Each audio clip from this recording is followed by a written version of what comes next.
হ্যাঁ, আজকে প্রায় ১.৫-২ বছর পর আমার এক এক্সের সাথে কথা হয়েছে।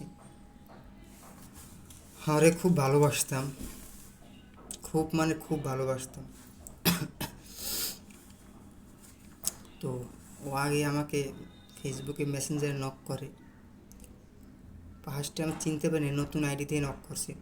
তারপর তার পরিচয় দিছে, পরে চিনতে পারছি। তো পরিচয় দেওয়ার পর সে চাইছিল সে ভিডিও কল দিবে, ভিডিও কল দিয়ে আমাকে দেখবে, তারপর ভিডিও কল আগে কথা বলবে। তো আমি তাকে বললাম যে ভিডিও কলে কথা মানে না বইলা মেসেজে কথা বলি, কারণ ভিডিও কলে কথা বলে আবেগ বাড়বে, ঠিক আছে।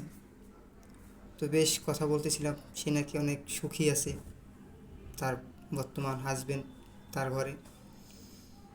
তো সেখানে নাকি একটা বাচ্চা হয়েছে, ছেলে বাচ্চা। ছেলেটা নাকি একটা হুবহু দেখতে আমার মতো। সে বলতেছে যে তোমার মতো হয়েছে দেখতে।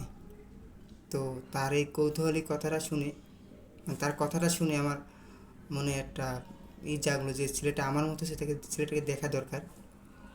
তো আমি তার কাছে ছেলের ছবি চাওয়ার আগেই সে তার ছেলের ছবি আমাকে দিছে। তো ভাবলাম এই ছেলের ছবিটা আমি এখন পর্যন্ত দেখি নাই, এটা আপনাদের নিয়ে দেখি। তো তার আগে আমি তাকে একটা কথা বলতে চাই, এই ভিডিওটা অবশ্যই তার সামনে যাবে।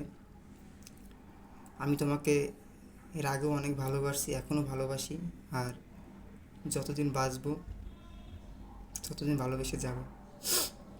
তো চলুন, তার ছেলে যেটা আমার মতো দেখতে, সেটাকে দেখে আমি এখন পর্যন্ত দেখিনি, বিশ্বাস করেন।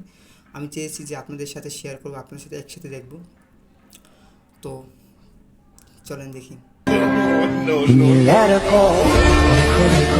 Meow. Woof, woof, woof, woof, woof, woof.